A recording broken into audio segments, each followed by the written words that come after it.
Assalamualaikum warahmatullahi wabarakatuh. Perkenalkan, nama saya Ella Aprina, NIM E20192068, Prodi Ekonomi Syariah.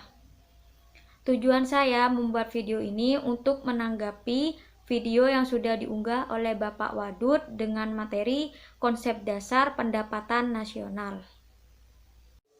Lanjut saja, di sini saya akan menjelaskan tentang pengertian pendapatan nasional. Pendapatan nasional adalah nilai total output akhir suatu negara dari semua barang dan jasa yang diproduksi selama 1 tahun. Artinya, negara akan menghitung apa yang diproduksi berupa barang atau jasa selama 1 tahun secara nasional.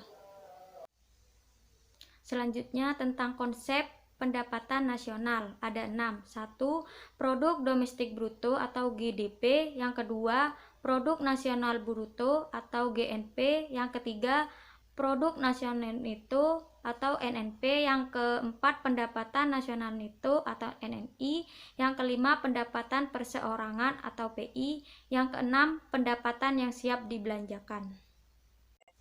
Selanjutnya, saya akan menjelaskan pengertian dari konsep pendapatan nasional.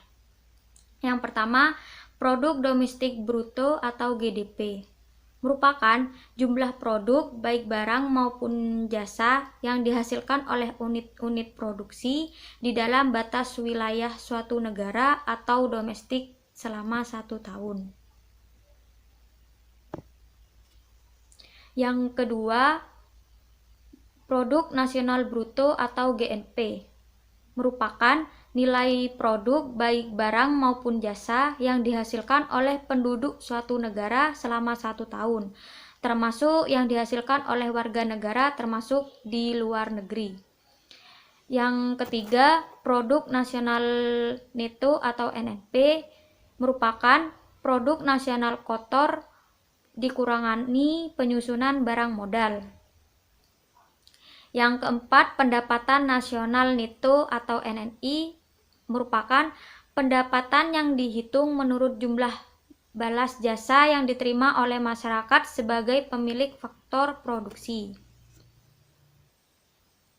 Yang kelima, pendapatan perseorangan atau PI merupakan jumlah pendapatan yang diterima oleh setiap orang dalam masyarakat termasuk pendapatan yang diperoleh tanpa melakukan kegiatan apapun.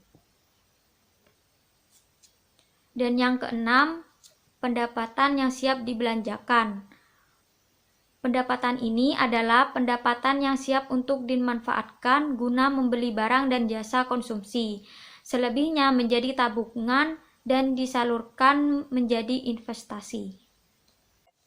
Selanjutnya, saya akan menjelaskan tentang manfaat perhitungan pendapatan nasional. Ada 9. 1. Mengetahui tingkat kemakmuran suatu negara. Yang kedua, mengevaluasi kinerja perekonomian dalam skala tertentu. Yang ketiga, mengukur perubahan perekonomian suatu negara secara berskala. Yang keempat, memudahkan dalam membandingkan kinerja ekonomi dari setiap sektor.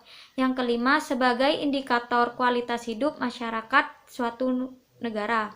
Yang keenam, sebagai indikator perbandingan kinerja antar negara. Yang ketujuh, sebagai indikator pembandingan kualitas standar hidup di suatu negara. Yang kedelapan, sebagai indikator dan perbandingan tingkat pertumbuhan ekonomi dari waktu ke waktu. Dan yang kesembilan, sebagai indikator dan perbandingan pertumbuhan ekonomi dan kekayaan di suatu negara. Selanjutnya tentang macam-macam metode perhitungan pendekatan nasional. Ada 3. Yang pertama, metode pendekatan nilai produksi. Yang kedua, metode pendekatan pendapatan. Yang ketiga, metode pendapatan pengeluaran. Selanjutnya tentang pendapatan nasional dalam perspektif Islam. Ada 4. Yang pertama, pendapatan nasional dapat mengukur penyebaran pendapatan individu rumah tangga. Yang kedua, pendapatan nasional dapat mengukur produksi di sektor pendapatan. Yang ketiga, pendapatan nasional dapat mengukur kesejahteraan ekonomi Islam.